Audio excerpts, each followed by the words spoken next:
તમે જે 2000 રૂપિયાનો હપ્તો લ્યો છો એ દર વર્ષે તમને 6000નો હપ્તો મળે છે, તો એ પીએમ કિસાન સન્માન નિધિ યોજના તરીકે ઓળખાય છે. હવે આ હપ્તો તમારે આગળનો ડિસેમ્બર મહિનાનો મેળવવો હશે તો એના માટે તમારે ફાર્મર રજિસ્ટ્રી કરીને જે એગ્રી સ્ટોક કરીને એક એપ્લિકેશન છે એનામાં તમારે રજિસ્ટ્રેશન કરવું પડશે. આ રજિસ્ટ્રેશન તમને ના આવડે તો તમે તમારી પંચાયતમાં જઈને જે ઓપરેટર હોય છે એ કમ્પ્યુટરવાળા ભાઈ જોડે પણ કામ કરાવી શકો છો, અને તમે જાતે રજિસ્ટ્રેશન આવડે તો તમે જાતે પણ કરી શકો છો. તો 25 નવેમ્બર પહેલાં ખેડૂત ફાર્મર રજિસ્ટ્રી હેઠળ નોંધણી ફરજિયાત છે. આ તારીખો વધશે એટલે ચિંતા ના કરતા. તો એગ્રીસ્ટેક પ્રોજેક્ટ હેઠળ ભારત સરકાર અને ગુજરાત સરકારના એક સંયુક્ત પ્રયાસથી, એટલે કે ગુજરાત સરકાર અને ભારત સરકાર બંને મળીને ફાર્મ રજિસ્ટ્રી હેઠળ ખેડૂતોનો આધાર આઈડી જે નંબર છે એવા આધાર નંબરની જેવો જ એક તમને ફાર્મર આઈડી નંબર મળશે, એટલે કે ખેડૂત આઈડી નંબર મળશે. હવે રાજ્યમાં 15 ઓક્ટોબર 2024થી ખેડૂત નોંધણી શરૂ કરવામાં આવી છે, અને ભારત સરકાર પીએમ કિસાન યોજનાનો જે 2000નો હપ્તો છે આગળ તમારે ડિસેમ્બર મહિનામાં મેળવવો હશે તો આ ખેડૂત ફાર્મર આઈડીની નોંધણી ફરજિયાત છે, એટલે કે આ નોંધણી તમારે કરાવવી પડશે. હવે જે આ રજિસ્ટ્રેશન છે તમારે ગ્રામ્ય કક્ષાએ વિલેજ કમ્પ્યુટર એન્ટરપ્રેન્યોર વીસીઈ છે, એટલે કે કમ્પ્યુટર ઓપરેટર છે, અથવા તો કોમન સર્વિસ સેન્ટર છે, તો ત્યાંથી પણ તમે રજિસ્ટ્રેશન કરાવી શકશો. ટૂંકમાં ગ્રામ પંચાયતમાં જઈને તમે રજિસ્ટ્રેશન કરાવી શકશો. હવે આ રજિસ્ટ્રેશન ગ્રામ પંચાયતમાં ના જવું હોય અને તમે જાતે રજિસ્ટ્રેશન કરવા માંગતા હો તો જાતે પણ રજિસ્ટ્રેશન કરી શકો છો. સાથે ફાર્મર રજિસ્ટ્રેશન ન કરાવનાર જે પણ ખેડૂતો છે એમનો હપ્તો 2000નો છે એ બંધ કરવાનો થશે એવું સરકાર કહેવા માંગે છે. તો ખેડૂતોએ સૌ પ્રથમ farmer registry Gujarat mobile application ખોલવાની છે. તો એના માટે તમારે પ્લે સ્ટોરમાં જવાનું રહેશે અને એમાં ફાર્મર રજિસ્ટર ગુજરાત લખશો એટલે એપ્લિકેશન ખોલશે. એપ્લિકેશન તમારે ડાઉનલોડ કરવી હોય તો ડાઉનલોડ કરી શકો છો. ડાઉનલોડ ના કરવી હોય તો જે ગૂગલ છે, ગૂગલ ક્રોમ છે, અથવા કોઈ બીજું બ્રાઉઝર તમે વાપરતા હો તો એમાં ફાર્મર રજિસ્ટ્રી ગુજરાત લખવાનું છે, અને ત્યાં જઈને તમારે તમારું ખાતું બનાવવાનું છે, એટલે કે એકાઉન્ટ બનાવવાનું છે, અને જાતે પણ તમે નોંધણી કરી શકો છો.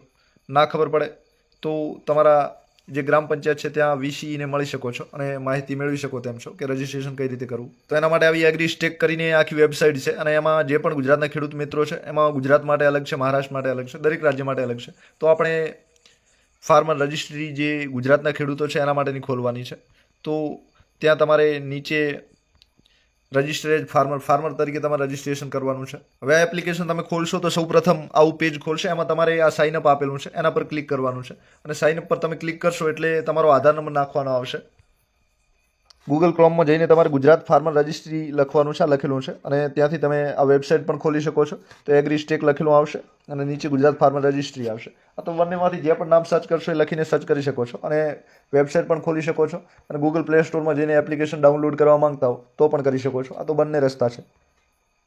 એ એપ્લિકેશનમાં તમારે સાઇનઅપ પર ક્લિક કરવાનું છે. હવે સાઇનઅપમાં ક્લિક કર્યા પછી અહીં તમારો એન્ટર યુર આધાર નંબર માંગશે. હવે ઓટીપી અને ફેસ બંને રીતે તમે કરી શકો છો. તો આધાર નંબર અહીં તમારે લખવાનો છે, અને પછી અહીં નીચે સબમિટ બટન આપેલું છે.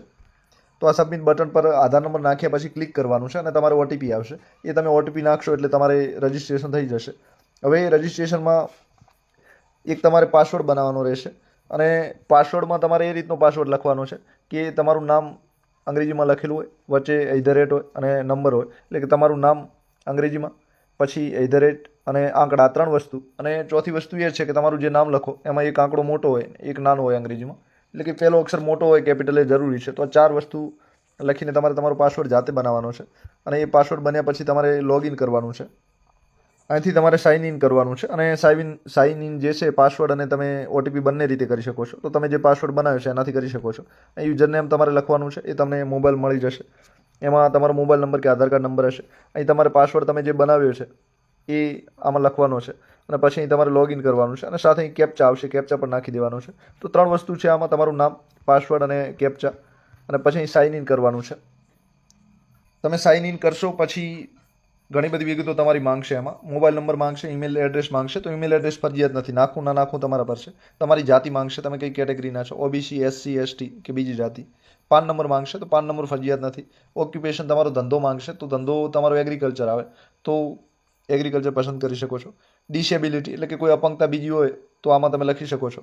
કિસાન ક્રેડિટ કાર્ડની ડિટેલ માંગશે, એ પણ આમાં લખવી ના લખવી તમારા ઉપર છે. બેંકની ડિટેલ માંગશે, એ પણ ફરજિયાત નથી. તો એટલી વિગતો ભરવાની થશે, સાથે એક જમીનની વિગતો પણ ભરવાની થશે. તો દરેક સર્વે નંબર પર રજિસ્ટ્રેશન કરવાનું છે. એટલે કે તમે જ્યારે પણ રજિસ્ટ્રેશન કરવા બેસો કે પંચાયતમાં જાઓ ત્યારે તમારા દરેક સર્વે નંબર પરનું રજિસ્ટ્રેશન થાય એ જરૂરી છે. અને પછી તમારું એક સર્ટિફિકેટ બનશે.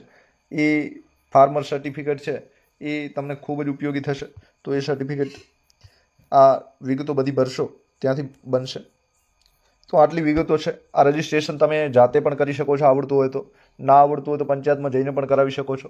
સાથે રજિસ્ટ્રેશનનું મહત્ત્વ એ છે કે તમને જે 2000નો હપ્તો મળે છે એ હપ્તો મેળવવા માટે રજિસ્ટ્રેશન તમારે વહેલા કે મોડું ફરજિયાત કરવું પડશે. એટલે કે અત્યારે નહીં તો તમને સરકાર હજુ ટાઈમ આપશે, કારણ કે અડધાને આપણને ખબર નથી. એટલે સરકાર કદાચ ટાઈમ આપશે તમને, ના આપે તો તમારે રજિસ્ટ્રેશન કરવાનું છે. સાથે આ જે રજિસ્ટ્રેશન છે એમાં કઈ કઈ વિગતો નાખવાની છે મેં કહી દીધું છે. હવે તમે જાતે અત્યારે ખોલવા મચશો તો એરર બહુ આવે છે, એટલે આપણે વિડીયો બનાવવામાં પણ મુશ્કેલી પડી રહી છે. તો જ્યારે આ એપમાં હજુ વધારો થશે ત્યારે આ સારી રીતે ખોલશે. સાથે તમારી એક જરૂરી બાબત એ છે કે તમારું જે આધાર કાર્ડ છે એમાં તમારો મોબાઈલ નંબર લિંક હશે તો જ આ તમે તમારા જે જમીનની વિગતો છે, જમીનનું જે ખાતું છે એની સાથે તમે તમારું આધાર કાર્ડ લિંક કરી શકશો. એના વગર લિંક નહીં થાય. તો પહેલી કામગીરી કોઈને બાકી હોય તો આધાર કાર્ડ જોડે તમારો મોબાઈલ નંબર લિંક કરાવવો જરૂરી છે. અને પછી જ આ જે જમીનના પુરાવા છે, ઉતારા છે, એમાં તમે તમારું આધાર કાર્ડ છે એ જોડી શકશો. આધાર કાર્ડ જોડશો એટલે તમારું સરસ મજાનું ફાર્મર સર્ટિફિકેટ બનશે. અને આ સર્ટિફિકેટના લીધે તમે જે સરકારી યોજનાનો લાભ લ્યો છો કે લેવા માંગો છો એમાં તમને આ સર્ટિફિકેટ છે એ બહુ મદદ કરશે. સાથે સરકારને પણ જાણ થશે કે તમે કઈ કઈ યોજનાનો લાભ લીધો છે અને કઈ યોજનાનો લાભ લેવા માંગો છો. તો એક જાતનો તમારો ખેડૂત તરીકેનો નંબર નવો પડશે. અને નંબર જેમ તમારા આધાર કાર્ડ બધી રીતે ઉપયોગી છે એમ ખેતીના કોઈ પણ કામ હશે તો આ નંબર તમારે ખૂબ ઉપયોગી થશે. તો આપ સૌનો આભાર. Thank you very much.